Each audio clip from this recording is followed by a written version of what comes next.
What's going on, everybody? Thank you so much for watching this video. This is Fantasera Football Week 3. I will start by saying that I hope all of your quarterbacks survived Week 2 as it was crazy. So many people out with injuries, so many teams affected. Let's get into Week 3, start sits and sleepers. As always, I'll begin with quarterbacks. My first quarterback start for you guys this week is Jimmy Garoppolo at home against the Pittsburgh Steelers. Jimmy G had a huge game in Week 2 against the Cincinnati Bengals, and now he takes on a struggling Steelers defense. They have allowed 641 passing yards, 6 touchdowns, with 0 interceptions on the season so far. The other problem with that is they are likely to be on the field a lot this game. Ben Roethlisberger is out for the rest of the season. James Conner got hurt last game. We don't know what his status is going to be. That Steelers offense is going to struggle. I'm expecting the 49ers offense to be on the field, Jimmy G to have the ball in his hands for the majority of the game. So if you've got Jimmy Garoppolo, start him. Next up, I really think Jameis Winston is due for a breakout game in Week 3. He did much better last week than he did in Week 1. Now he is at home on a longer week, more time to prepare, more time to practice, and taking on a New York Giants defense that has allowed 20 fantasy points to quarterbacks so far this season.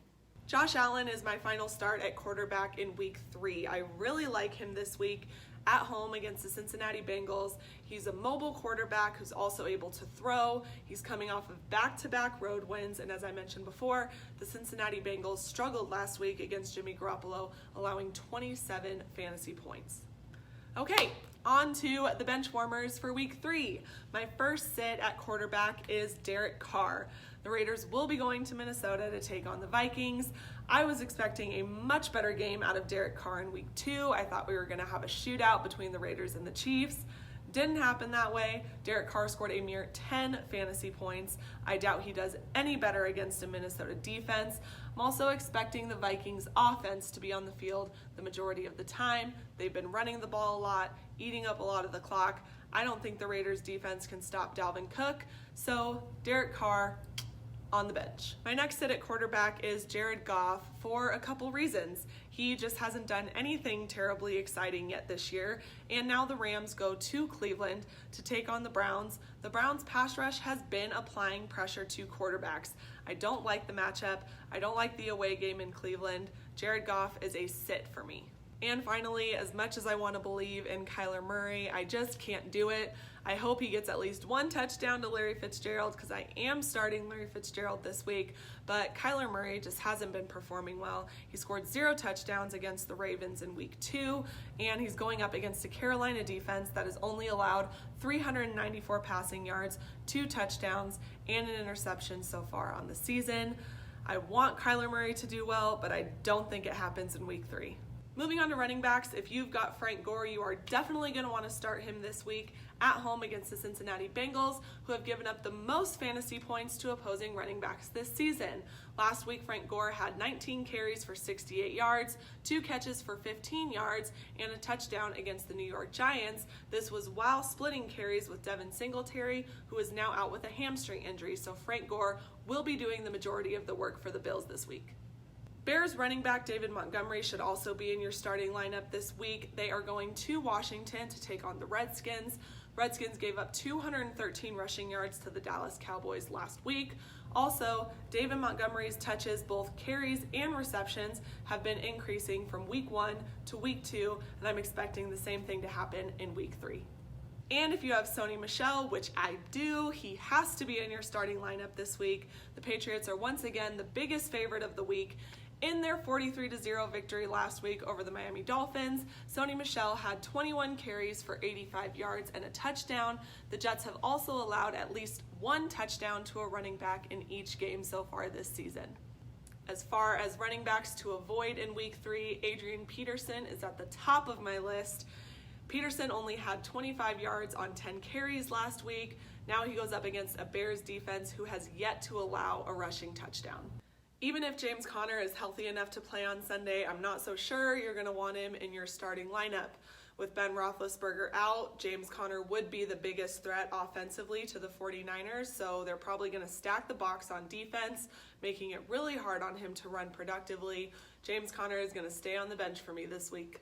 I was really optimistic when I picked up Duke Johnson. I thought that he would get the majority of the carries over Carlos Hyde. That has proven to not be the case. So last week I actually picked up Carlos Hyde and dropped Duke Johnson. I'm hoping that I made the right move, so I'm going to tell you guys to do the same thing. I sit Duke Johnson in week 3. I think Carlos Hyde does the majority of the work. My running back sleeper is Peyton Barber, and even though Tampa Bay has featured a different running back each week, Barber did get the majority of the carries in week 2, so I'm hoping that continues into week 3. Also, the Giants have allowed 3 rushing touchdowns so far this year, so maybe Peyton Barber makes it 4. Last but not least, I have my wide receiver start, sits, and sleeper for week 3.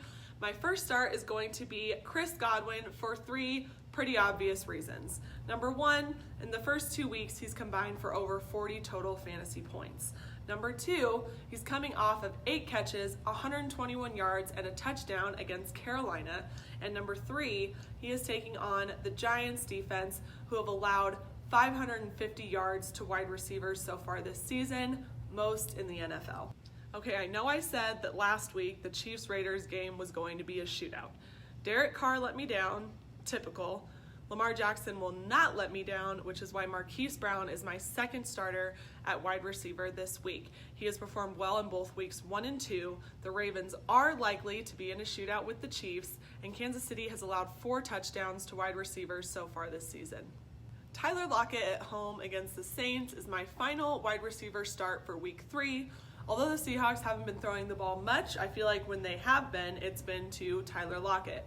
The Saints have also struggled against slot receivers and overall have allowed the 6th most fantasy points to wide receivers this season. I think you should sit Jarvis Landry at home against the LA Rams this week. He has yet to do anything remarkable. In 2 games, he's only got 7 receptions for 99 yards, and this Rams pass defense is not messing around. They are keeping opponents to an average of 5.5 yards per reception. No opponent has thrown a pass of longer than 20 yards, and they have yet to allow a passing touchdown. Will Fuller is a sit for me again this week, playing the Chargers. Again, it's just completely dependent on those big plays. So far this year, number 1 receivers have been doing well against the Chargers, so maybe DeAndre Hopkins has a big game, but I think you keep Will Fuller on the bench in week 3. With how well the Packers defense has been doing and with how bad the Broncos offense has been doing, Emmanuel Sanders is my final sit at wide receiver for week 3. Now, with Ben Roethlisberger being out for the rest of the season, you might think I'm crazy for putting a Steelers wide receiver as my sleeper, but that's the exact reason why I think James Washington is a sleeper. He and Mason Rudolph, who is Ben Roethlisberger's backup quarterback, went to Oklahoma State together. They had a few good connections early in the preseason, and who knows? Maybe a miracle happens and the Steelers score a touchdown. Mason Rudolph to James Washington. You never know. All right, so those were my start, sits, and sleepers for week 3. Before I go, I have to address something. Cam Newton. Remember him? Superman, league MVP, took his team to a Super Bowl. What happened? I'm going to tell you what happened. Cam Newton's on-the-field performance is directly related to his off-the-field wardrobe choices. Let's start with early in his career. 2013. Very handsome, very normal. Now let's go to 2015. Still fairly normal, nothing out of the ordinary. Now let's go into the beginning of 2016, the start of his league MVP season.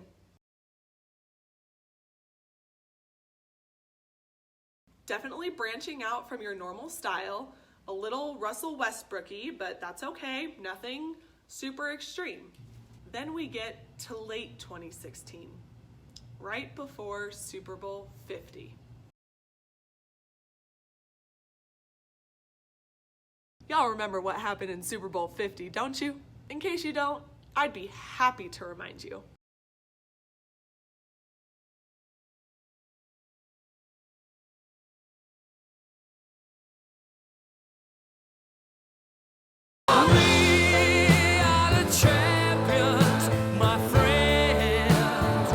That performance was a direct result of the outfits that he chose to wear. Even he knows he looks suspect.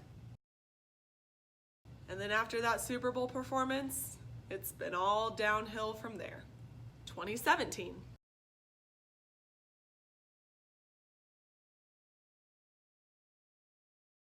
I mean, did this press conference take place right before the Kentucky Derby, or does Batman have until 6 p.m. to turn himself in before Cam kills everybody in Gotham?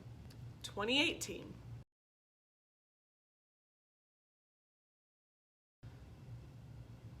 I really don't even have anything to say about that one. And finally, his latest ensemble.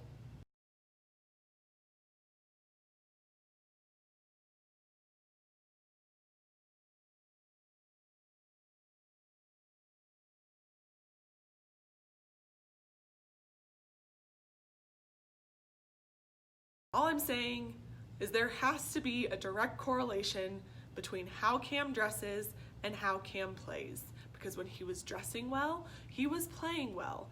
And now he looks like this, and he's playing like shit. It's not a coincidence. Somebody get Cam Newton into his closet, throw out all this loud grandma scarf, hat business, get him a suit and tie, and let's see if he plays any better. I'm just saying, it's worth a shot. All right, that's really all I've got for Fantasera Football this week, week 3. Please subscribe to my YouTube channel if you haven't yet. Follow me on Instagram at Fantasera Football 2019.